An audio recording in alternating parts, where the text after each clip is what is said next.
तुम्ही इथं उपोषणस्थळी आहात. कशी स्थिती आहे आणि काय मागणी आहे तुमची? हे जे गाव आहे अंजनगाव खेलोबा, हे धनगर समाजामध्ये खंडोबा, बिरोबा, धुळोबा, खेलोबा, सतोबा अशा प्रकारची वीरांची परंपरा आहे. आणि ही अत्यंत प्राचीन परंपरा, म्हणजे अगदी द्वापार युगापासूनची परंपरा आहे. म्हणजे ज्या कालावधीमध्ये महाराष्ट्रामध्ये ज्या महापुरुषांची आपण नावं घेतो, यांच्याही पेक्षा शेकडो वर्षाची पूर्वीची परंपरा असणारी ही धनगरांची सिद्ध परंपरा आहे. म्हणजे आज आपण या ठिकाणी बघतोय की अनेक लोक त्या ठिकाणी गुलाबी पागोटा आणि दाढी घेऊन आम्ही त्यांना देव म्हणतो. अशा प्रकारचं हे अत्यंत पुरातन अशा प्रकारचं हे गाव आहे.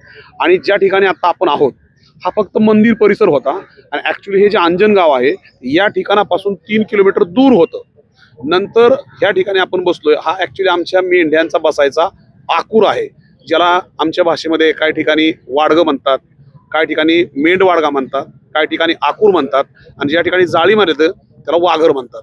हे आमच्या धनगर समाजातले वेगवेगळे शब्दप्रयोग आहेत. ज्या ठिकाणी आता आपण आहोत हा आमच्या मेंढ्यांचा बसायच्या कळपाचा आकूर आहे. ही जागा ह्या देवस्थानची जागा आहे, आणि ती थोडी थिडकी नाही तर 45 गुंठ्यांची जागा आहे. ज्या ठिकाणी रयतेचे राजे छत्रपती शिवाजी राजांचा जो पुतळा आता या ठिकाणी आहे, तो पुतळा फक्त 50 किलो वजनाचा प्लास्टिकचा पुतळा आहे. आपण जर माझा हा व्हिडिओ संपल्यानंतर जर बघितलं, अगदी समोरचा तो घोड्याचा जो पाय आहे तो बघा, आतून अख्खा पोकळ आहे. रात्री थोडासा जरी वाऱ्याचा झरोका आला ना तर तो गदगद हलतोय. अशा प्रकारचा एवढा मोठा, म्हणजे त्याची जर लांबी रुंदी आपण बघितलं तर 8 फूट उंच, 8 ते 9 फूट लांब आणि 4 फूट रुंदीचा, म्हणजे किमान 2 टनापेक्षा जास्त त्याचं वजन पाहिजे. त्याचं वजन आहे प्लास्टिकचं फक्त 50 किलो. आणि त्या ठिकाणी ज्या ठिकाणी छत्रपती शिवाजी राजांचा हा अश्वारूढ पुतळा त्यांनी स्थानापन्न केलाय त्याच्या चारही बाजूला, म्हणजे त्या पुतळ्यापासून पुढं किमान 10 फूट, त्या ठिकाणी पश्चिमेला जवळपास 300 फूट, उत्तरेला जवळपास 200 फूट आणि पूर्वेला जवळपास 200 फूट, अशा प्रकारची ही सगळी जागा ही धनगरांचं आराध्य दैवत असणाऱ्या खेलोबा देवस्थानची जागा आहे. त्याचे 7 बाराचे उतारे, त्याचे सगळे डॉक्युमेंट दिलेले आहेत. महाराष्ट्रामध्ये सध्या प्रस्थापित जातीच्या लोकांना, म्हणजे या ठिकाणी त्यांचा जो एवढे चेकाळले ती, म्हणजे आम्ही स्वातंत्र्यानंतरचा पुरोगामी महाराष्ट्र बघितला, ज्या महाराष्ट्रामध्ये शाहू राजांचा, छत्रपती शिवाजी राजांचा, संभाजी राजांचा, महात्मा फुल्यांचा, मातोश्री अहिल्यादेवींचा, अशा प्रकारच्या महापुरुषांचा जन्म झालेली महाराष्ट्राची ही 52 सिद्ध संतांची ही भूमी आहे. ह्या सिद्ध संतांच्या भूमीवरती स्वातंत्र्यानंतरच्या कालावधीमध्ये सुद्धा प्रस्थापित जातीचे अनेक पुढारी झाले, म्हणजे स्वर्गीय यशवंतराव चव्हाण झाले, त्याच्यानंतर वसंतदादा पाटील झाले. अनेक लोकांनी सामाजिक न्यायाच्या भूमिकेमधून सर्व धर्म समभावाच्या सर्व जातींना बरोबर घेऊन जाण्याचा एक आदर्श परंपरा महाराष्ट्रामध्ये निर्माण केली. पण आता एक नवीन बेवडा महाराष्ट्रामध्ये असा निर्माण झालाय की त्यांनी ह्या जातीमध्ये, मला या ठिकाणी महाराष्ट्राच्या प्रस्थापित जातीच्या पुढाऱ्यांना, सर्वपक्षीय प्रस्थापित पुढाऱ्यांना हा प्रश्न विचारायचा आहे की नेमकं आता, म्हणजे या ठिकाणी माझे मित्र, आमचे मार्गदर्शक नेते हाके साहेब आहेत, मी हाके साहेबांच्या साक्षीनं मी महाराष्ट्रातल्या प्रस्थापित जातीच्या पुढाऱ्यांना की तुम्हाला नेमकं आता काय पाहिजे. तुमच्या कपॅसिटीपेक्षा, म्हणजे तुमचे विधानसभेमध्ये आमदार 60-70 पाहिजे, 170 असतात. तुमचे खासदार 7-8 पाहिजे, कमीत कमी 25 असतात. तुम्हाला केंद्रीय मंत्रीपदं, केंद्रीय संरक्षण मंत्रीपदं, गृहमंत्रीपदं मिळाली, सगळ्या गोष्टी तुम्ही उपभोगलेल्या आहेत. महाराष्ट्राचे बहुतांश 70-80% मुख्यमंत्री तुमचेच झाले, कारखाने तुमचे, जिल्हा परिषद तुमच्या, दूध संघ तुमचे, जिल्हा बँका तुमच्या, सगळं काही तुमचे, सभापती तुमचे. अहो आता तुमची लोक ओबीसीच्या विविध कार्यकारी सोसायटीच्या जागेवर सुद्धा उभं राहत आहेत. अशा अवस्थेमध्ये आता धनगरांची देवस्थानं, म्हणजे तुम्ही एका ठिकाणी नवबौद्ध समाजाला, विश्वरत्न डॉक्टर बाबासाहेब आंबेडकरांच्या समाजाला टार्गेट करणार, कुठं आमच्या वंजारी बांधवांना टार्गेट करणार, कुठं आमच्या रामोशी बांधवांना टार्गेट करणार, आणि आता तुम्ही आग्या मावळालाच हात घातला. धनगर जमात, सकल आदिवासी धनगर जमात ही ह्या महाराष्ट्रातला 3 करोडचा जात समूह आहे, आणि हा मराठा समाजानंतरचा 2 नंबरचा जात समूह आहे. आणि त्यांची जी मुख्य देवस्थान आहेत त्या मुख्य देवस्थानापैकी खेलोबा नावाचं हे देवस्थान, या ठिकाणचे फरांडे बाबा हे आमचं धनगर समाजाचे सद्गुरू आम्ही त्यांना मानतो. पट्टणकोडोलीची ह्या महाराष्ट्रामध्ये नाशिकचा कुंभमेळा, पंढरपूरच्या पांडुरंगाची यात्रा, अशा प्रकारचे जे मोठमोठे उत्सव आहेत की ज्या ठिकाणी लाखो करोड लोक येतात, त्यापैकी पट्टणकोडोलीची यात्रा असते की जिथं लाखो करोड लोक येतात. आणि त्या ठिकाणचं मुख्य अट्रॅक्शन, त्या ठिकाणचा मुख्य आशीर्वाद जो असतो तो फरांडे बाबांचा असतो. ते फरांडे बाबांनी कालपासून अन्नत्याग आंदोलन चालू केले. का अन्नत्याग आंदोलन चालू केले, तर जी आमची ही पवित्र भूमी आहे की जिथं करोडो धनगर बांधव आपापल्या गावामधून, दऱ्याखोऱ्यामधून आणि महाराष्ट्राच्या 6 महसुली भागामधून त्या ठिकाणी जे आमच्या धनगरांच्या घरामध्ये जे फोटो असतात त्यामध्ये खंडोबाचा असतो, सतोबाचा असतो, धुळोबाचा असतो आणि खेलोबाचा सुद्धा असतो. ही जी परंपरा आहे, ही परंपरा जर आपण बघितलं तर ही परंपरा मोडीत काढायची आणि खेलोबा देवस्थानच्या ऐवजी तिथं शिवतीर्थ निर्माण करायचं. मी असं म्हणतो की कुठल्याही खेड्या गावातला साधारणतः 3x3 4x4 किलोमीटरचा परिसर असतो. हा रस्ता आपण बघतो, हा मुख्य रस्ता आहे, हा स्टेट हायवे आहे. अशा अवस्थेमध्ये ह्या हायवेवरती ऍक्च्युली आमच्या देवस्थानच्या जमिनीमधून हा हायवे गेलेला आहे.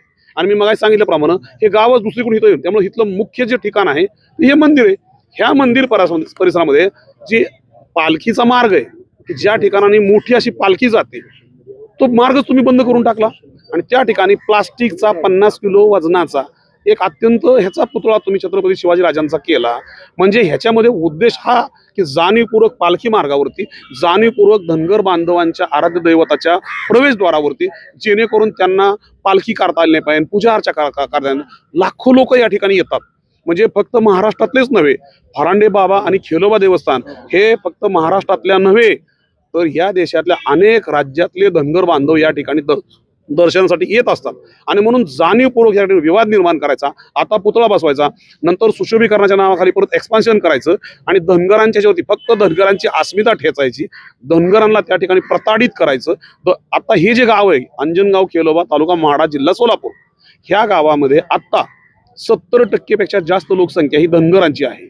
आणि ज्यांनी हा पुतळा बसवलाय, जे त्याचा गवगवा करतायत, एकतर छत्रपती शिवाजीराजे हे कुठल्या जातीचे कुठल्या धर्माचे नाही, राजांचं रयतेचं राज्याचं आणि हे स्वराज्य निर्माण करायचं स्वप्न होतं, ते रयतीचं स्वराज्य होतं. अशा अवस्थेमध्ये या ठिकाणीच नव्हे तर आताच लक्ष्मण हाके सरांनी सांगितलं की जे चिखल्याला झालं, जे राशींमध्ये झालं, जे भूमपरांड्याला झालं, म्हणजे सगळ्या प्रकारच्या, म्हणजे या ठिकाणी ज्या प्रस्थापित जात समूहाची लोक ही गोष्ट करतायत त्यांची महाराष्ट्रातली टक्केवारी जात संख्येची आहे 22%. उरलेला जो समाज आहे त्या समाजाच्या भावभावना काय तुम्ही करणार का नाही, त्यांची देवस्थानं तुम्ही ठेवणार का नाही, तुम्हाला हे मान्य आहे का नाही? म्हणजे ही काय मोगली राजवट आहे का?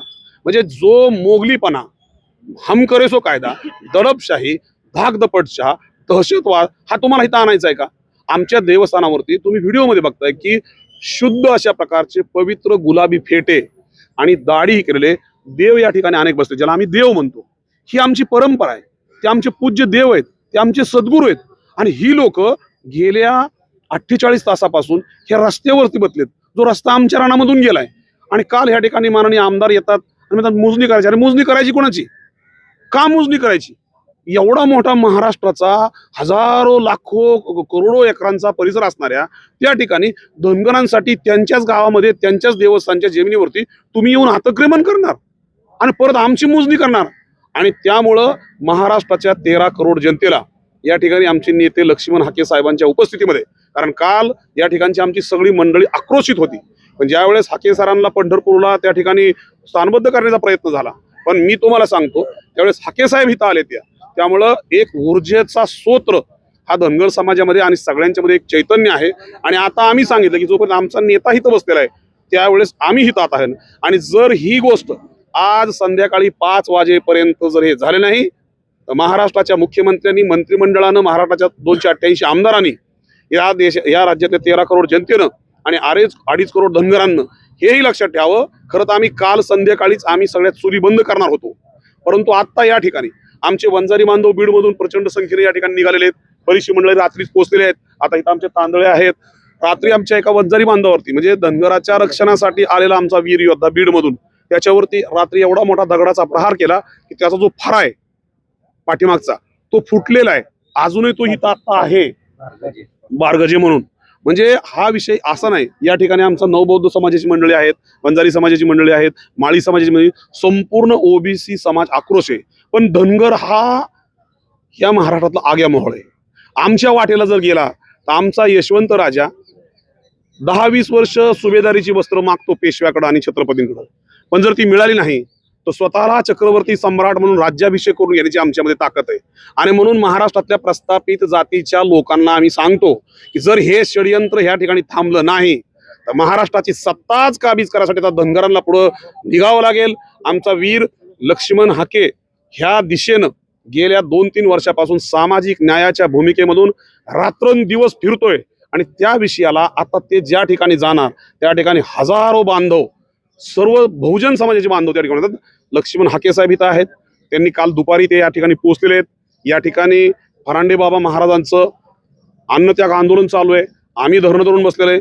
माननीय कलेक्टर साहेबांना, माननीय पोलीस कमिशनर साहेबांना आमची विनंती आहे की काही तासाच्या आत या ठिकाणचा जो प्लास्टिकचा 50 किलो वजनाचा एक तकलादू रयतेच्या राजांचा पुतळा, ज्या 16 मन सिंहासनावरती रायगडावरती राज्यांचा राज्याभिषेक झाला, हे राज्य व्हावे ही श्रींची इच्छा, अशा प्रकारची ललकारी देशामध्ये घुमली, त्या शिवाजी राजांचा तुम्ही 50 किलो वजनाचा प्लास्टिकचा पुतळा आणून या ठिकाणी तुम्हाला नेमकं काय साध्य करायचं आहे?